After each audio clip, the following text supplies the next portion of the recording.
Hello everyone and welcome to Climate Conversations. I'm your host Kathy Yang, and in this episode we'll be talking about COP30.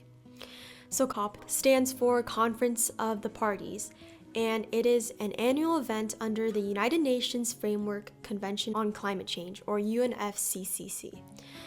It's basically a conference among nations to discuss and reflect on ways of cutting greenhouse gas emissions and on advancing the Paris Agreement. It's hosted by the United Nations, and it invites nearly all countries and their leaders, important organizations, and some key figures to come and speak together to discuss climate change. This year, it occurred from November 10th to November 21st, and it was held at Belém, Brazil. Belém itself is located in the lower Amazon region, an incredibly important carbon sink and ecosystem.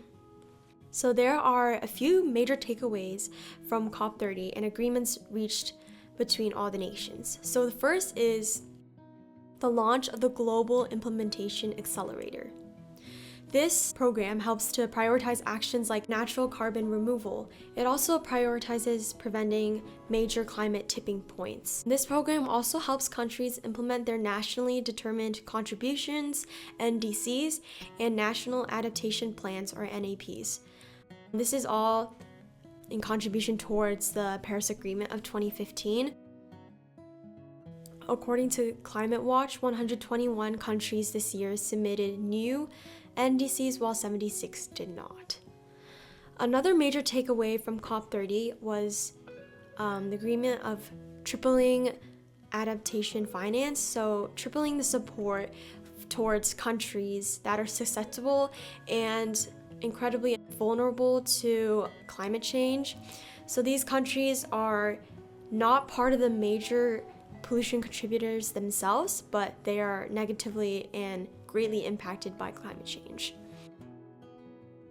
Another major takeaway is the creation of the Belém mechanism for a just global transition.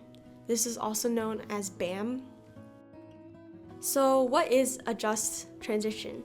A just transition is the compensation and support of employees who are looking to move away from pollution-heavy sectors and industries and towards more environmentally friendly jobs and occupations.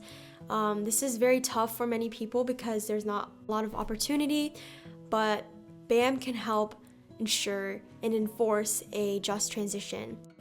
BAM makes sure countries are aware and makes sure that countries give support to their citizens, especially those negatively impacted by this shift in industry and towards a better environment. The fourth main takeaway is the launch of the Technology Implementation Program. Again, similar to the other takeaways, it helps strengthen support for developing countries and helps provide resources and technology. The last major takeaway that I'll talk about here today is the adoption of the new Gender and Climate Action Plan. So according to COP themselves, this initiative advances gender-responsive budgeting and finance and promotes the leadership of Indigenous, Afro-descendant, and rural women. So now let's talk about why COP and this convention is so important. Well, first of all, it helps hold countries accountable, especially the ones that are the source and are responsible for creating mass amounts of pollution in our atmosphere. COP helps to ensure that as a globe, we move towards completing and achieving the goal of the Paris Agreement, which is to keep temperature rise under 1.5 degrees Celsius across the world. COP also helps to ensure that underrepresented and smaller countries get a say in the climate discussion and that they get to voice their opinions and get the chance to receive the support that they need. The overarching goal of COP is to educate people across the world, to educate the people with power to do something, and to take action against climate change. Overall, COP30 was a very successful convention as many agreements and takeaways were reached. I hope you enjoyed this episode, and I will see you all next time. Bye bye.